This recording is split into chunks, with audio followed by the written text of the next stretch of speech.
K Srinivas, Andhra Pradesh రైతు సంఘం ఏలూరు జిల్లా కార్యదర్శి. ఈరోజు జిల్లాలో ఆక్వా రైతులు నష్టాల్లో ఉన్నారు. ప్రధానంగా రొయ్యల రైతులు అనేక సమస్యలతో ఇబ్బంది పడతా ఉన్నారు.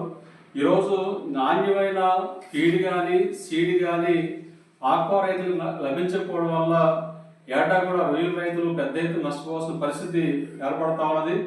మరోవైపు ఏమో ఫీడు తయారీదారులు కానీ లేకపోతే రొయ్యల ఎగుమతిదారులు కానీ సిండికేట్గా మారి అటు ఫీడ్ ధరలు అధికంగా పెంచేయడం, రెండోది పట్టుబడి సమయంలో రేట్లు తగ్గించేయడం వల్ల రొయ్యలకి ఇవాళ ఆక్వా రైతులు తీవ్ర నష్టాలు కూలిపోతున్న పరిస్థితి జిల్లాలో ఉన్నది. కాబట్టి ఇట్లాంటి పరిస్థితుల్లో ఆక్వా రైతుల యొక్క సమస్యల్ని చర్చించి రాష్ట్ర ప్రభుత్వం పరిష్కారం చేయాల్సిన అవసరం ఉందని చెప్పేసి మేము ఆంధ్రప్రదేశ్ రైతు సంఘం తరఫున ప్రభుత్వానికి డిమాండ్ చేస్తా ఉన్నాం.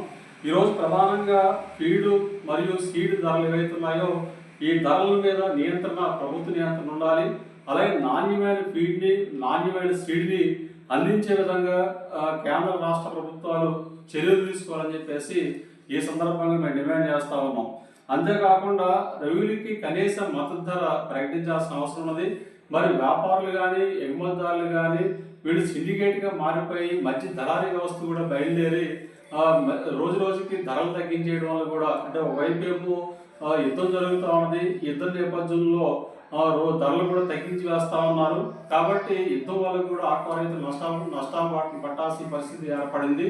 మరి ఇట్లాంటి పరిస్థితుల్లో రొయ్యలకి కనీస మద్దతు ధరలు పెంచే విధంగా చర్యలు తీసుకోవాలి. ప్రతి కౌంటీకి ధర కూడా ప్రకటించాలని చెప్పేసి కూడా మేము డిమాండ్ చేస్తా ఉన్నాం.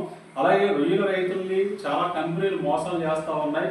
మరి రైతులు మోసం చేస్తున్న కంపెనీల మీద కూడా కఠిన చర్యలు తీసుకోవాల్సిన అవసరం ఉందని చెప్పేసి కూడా మేము భావిస్తా ఉన్నాం. అంతేకాకుండా ఇవాళ డొమెస్టిక్ మార్కెట్ని పెంచాల్సిన అవసరం ఉంది. దేశీయంగా రొయ్యల వినియోగాన్ని పెంచే విధంగా ప్రభుత్వాలు కొన్ని చర్యలు తీసుకుని ఆ రకంగా దేశీయంగా, అంటే డొమెస్టిక్ మార్కెట్ని పెంచితే కనుక, వినియోగం పెరిగితే కనుక ఇక్కడ రొయ్యల రైతులు కాస్త మేలు జరిగే అవకాశం ఉంటుంది. కాబట్టి ఎక్స్పోర్ట్స్ ఆ మేరకు తగ్గించుకోవచ్చు. కాబట్టి దేశీయంగా డొమెస్టిక్ మార్కెట్ ఏదైతే ఉందో ఇక్కడ ప్రజల వినియోగం ఉండేలాగా చర్యలు తీసుకోవాల్సిన అవసరం ఉందని చెప్పేసి కూడా హెల్తీ ఫుడ్ అలాగే ప్రోటీన్ ఫుడ్ కాబట్టి ఆ రకమైన పద్ధతుల్లో ప్రభుత్వాలు చర్యలు ఉండాలని చెప్పేసి మేము కోరుతా ఉన్నాం.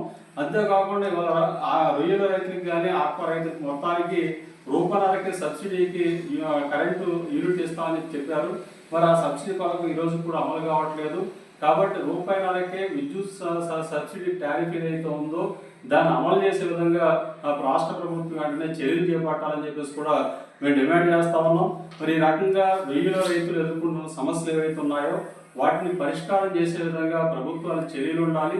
ప్రభుత్వాలకు ఆదాయాలే కాకుండా ప్రభుత్వాల యొక్క చర్యలు కూడా ఈ రకంగా ఆక్వా రైతులను ఆదుకునే విధంగా